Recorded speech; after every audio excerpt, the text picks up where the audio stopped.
बिहार का हर एक ट्रक मालिक रो रहा है। 7 साल में ट्रक मालिकों को कितना नुकसान हुआ होगा। जो बड़े ट्रक मालिक थे, जो बड़े बड़े गाड़ियों का परिचालन करते थे। मुझे बहुत ट्रक मालिक बोले कि इस पर एक वीडियो कीजिए, लेकिन कैमरे पे कोई नहीं आना चाह रहा था। इस वजह से मैं हर एक चीज़, हर बिंदु पे बात कर रहा हूँ सर आपसे। देखिए, ट्रक मालिक रो रहा है। आंसू नहीं दिखेगा क्योंकि वो राजपूत है, ब्राह्मण है, भूमिहार है। नमस्कार, मैं अंशु। आज मैं आपको एक रिश्ते के बारे में समझाऊंगा, बिहार सरकार और ट्रक मालिक ट्रांसपोर्टरों की। बिहार में बहुत बदतर स्थिति है ट्रांसपोर्टरों की। इसमें पहली गलती जो है वो ट्रक मालिकों की तरफ से है कि वो ओवरलोडिंग बंद नहीं करते हैं। मैं आपको हर एक चीज़ तोड़ मरोड़ के बिल्कुल सीधे से समझाऊंगा। मैं बहुत लोगों से संपर्क साधा, लेकिन कैमरा पे कोई आना नहीं चाह रहा था। इस वजह से मुझे खुद रिपोर्ट बना के आपको पेश करना पड़ रहा है। हर वो समस्याएं, सरकार की क्या मजबूरी है, सरकार लचर है, या फिर ट्रक मालिक आदत से मजबूर है, हर मुद्दे पे मैं आपको बताऊंगा। आप सोच रहे होंगे अचानक मैं ट्रक मालिकों की बात क्यों कर रहा हूँ। इस वजह से 4 दिन पहले एक खबर आई थी कि बिहार में 14 चक्का से ऊपर के वाहनों पे बालू और पत्थर नहीं लादा जाएगा, उनका चालान नहीं कटेगा। तो जनाब सरकार, आप ये बताइए, आप 15 साल में कोई उद्योग लगाए हैं जिसमें ट्रक मालिक चल सके?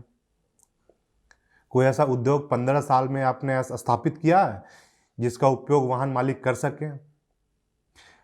जनाब, जब आपकी सरकार बनी थी मैं 4th क्लास में था।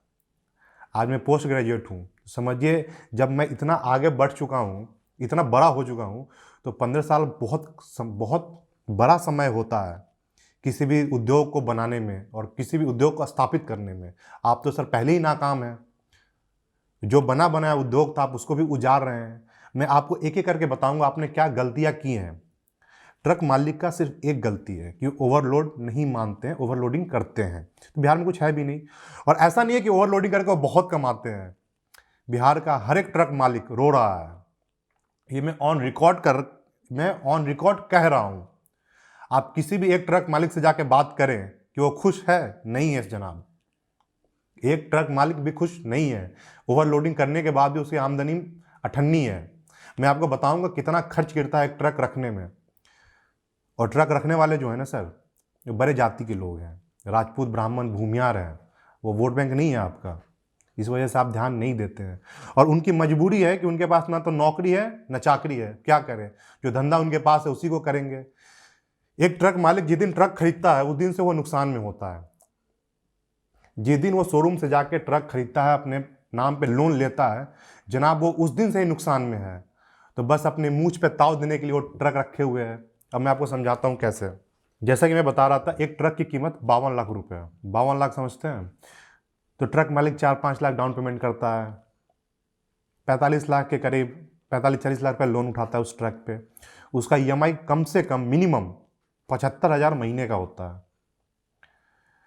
जो तो हो गया 4 से 5 लाख पेपर बनाने में, और 7 लाख रुपया बॉडी, 7 लाख नहीं लेकिन 5 लाख बॉडी बनाने में। बिहार के बाहर बॉडी सस्ती बनती है, तो 5 लाख मतलब 52-5-57, मतलब आप 62 लाख रुपए का एक ट्रक पड़ा आपको, 14 चक्का ट्रक।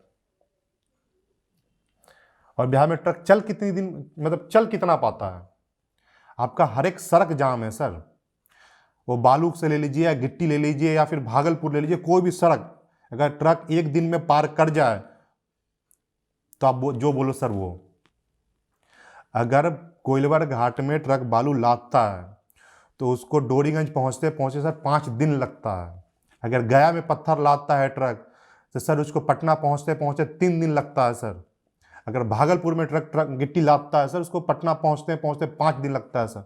आपका हर एक सड़क जाम है और आप दावा करते हैं कि हम सड़क बनाए हैं, पुल बनाए हैं। इतना जाम कैसे है सर?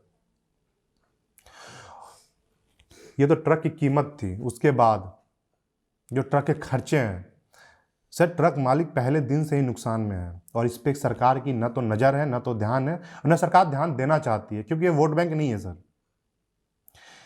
नीतीश कुमार के जो पचफोरन वोट होते हैं वो ट्रक मालिक नहीं है, वो ड्राइवर हैं। वो तो कमा लेते हैं, लेकिन ट्रक मालिक नहीं कमा पाता है सर। आपको ध्यान देने की जरूरत है। आप आए और एक फरमान जारी कर दिए कि कल से 14 चक्का पे बालू और गिट्टी नहीं ढोया जाएगा। सर तो बिहार में है क्या? एक इंडस्ट्री नहीं है सर। और छोटे मोटे जो उद्योग हैं, जो ट्रांसपोर्टिंग होते हैं सर, ट्रांसपोर्टर सर शोषण करता है ट्रक मालिकों का, और उनके पास कोई चारा नहीं है ट्रक रखने के अलावा। एक ऐसा इंडस्ट्री है कि वो पता है उनको कि हम नुकसान में हैं, फिर भी वो ट्रक रखने को मजबूर हैं अपनी जाति की वजह से। आप वोट लेने के लिए जाति देखते हैं, सब चीज़ में जाति देखते हैं, तो एक धंधे में भी जाति देख के देखिए कि एक जाति है सर जो मजबूर है, शौक से नहीं रखता है, मजबूर है। बिहार में नया नया सरकार बना है, परिवहन मंत्री जो पहली बार विधायक बनी है वो परिवहन मंत्री है। अब बताइए जनाब, जिसको कैबिनेट में बैठने की आदत नहीं है, जो जिस चीज़ को कभी जानता नहीं, आप उसको सीधा मंत्रिमंडल दे रहे हैं, और वही परिवहन मंत्री बहुत एक क्रीम मंत्री माना जाता है, बहुत कमाई वाला मंत्रिमंडल है ये, जो पहली बार विधायक बन के आई हैं। मुझे खुशी है कि आप एक महिला को बढ़ावा दे रहे हैं, लेकिन इतना बड़ा जिम्मेदारी देना सर सही नहीं लगा मुझे, क्योंकि जैसी नियमावली बनी है, ये तो जो ऑर्डर्स पास हुए हैं, मुझे नहीं लग रहा है कि एक नए मंत्री को ये प्रभार देना चाहिए था। अच्छी बात है कि वो महिला है, महिला को आगे बढ़ाना है, लेकिन इतना बड़ा प्रभार देना सर जो इसको निभा नहीं पाए। पहले ही बिल जो पास हुआ कि भाई ये गाड़ियाँ नहीं चलेंगी। बिहार सरकार अपनी नाकामी दिखा रही है कि हम ओवरलोडिंग नहीं रोक सकते हैं। अब बिल्कुल नाकाम है सर। मैं आपको बताता हूँ आप कहाँ ओवरलोडिंग रोक सकते हैं। आप कह दिए कि बड़ी गाड़ियां हैं तो बड़ी गाड़ियों को बंद कर दो, 14 चक्का से 22 चक्का नहीं चलेंगी गिट्टी पत्थर में। तो सर लगता है आप फिजिक्स नहीं पढ़े थे। नंबर ऑफ एक्सेल्स और उसके ऊपर लोड, वो एक्सेल्स में डिवाइड हो जाएंगे तो रोड पे प्रेशर कम पड़ेगा सर। शायद आपके मंत्री को ये पढ़ना चाहिए था फिजिक्स, या पढ़ के आना चाहिए था फिजिक्स। और आप जिस गाड़ियों को सर अलाउ कर रहे हैं ना, वो अपने जमाने में और अभी भी ओवरलोडिंग का बादशाह माना जाता है, 10 चक्का 6 चक्का। अब मैं आपको बताता हूं सर ओवरलोडिंग कहाँ कहाँ रोक सकते हैं। आप अपनी नाकामी बता दिए, और मैं एज ए पत्रकार आपको बताता हूं अब कहाँ कहाँ ओवरलोडिंग रोक सकते हैं। सर जितने भी बालू के खनन हैं, जिनके भी अधिकार हैं, या तो मंत्री हैं या बड़े पोस्ट वाले लोग हैं, मैं नाम नहीं लेना चाहूँगा, आप वहाँ पे रेगुलेट करें कि बालू इतना ज़्यादा नहीं देना है ट्रक पे। मैं आपको बताता हूँ सर, एक 14 चक्का का जो चलान कटता है 21,000 रुपये कटता है, उसके बाद 300 रुपये बकेट। आप जितना बालू लाद लो, खुलेआम लगता है सर। गलती किसकी है? सरकार की है। गिट्टी पे आते हैं सर, पत्थर पे आते हैं, वो भी बहुत बहुत बड़े बड़े मंत्रियों का है सर। उसमें एक आपका भी मंत्री है जिनका क्रेशर है, मैं नाम नहीं लेना चाहूँगा सर। जितने का चलान कटता उतना ही का माल लदे ना सर, ज़्यादा क्यों लदे?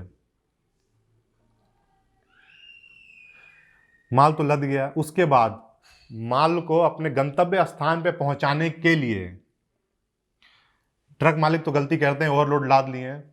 आपका हर एक अधिकारी, डीटीओ, आरटीओ, इन्फोर्समेंट, मोबाइल, हर का कट बंधा है। मैं थोड़ी देर पहले एक पासिंग वाले से बात कर रहा था जो ट्रक पास करवाता है, वो बोला भैया 2-3 दिन का दिक्कत है, अभी सरकार थोड़ा सख्ती किए हुए है, फिर नॉर्मल हो जाएगा, फिर ला दिए ना। हम 6,000 रुपये लगता है एक गाड़ी का पास कराने का, पटना तक पहुंचवा देंगे गाड़ी 6,000 में। ये तो स्थिति है सर। आपके हर एक अधिकारी का कट बंधा हुआ है कि पर गाड़ी इतना जाएगा।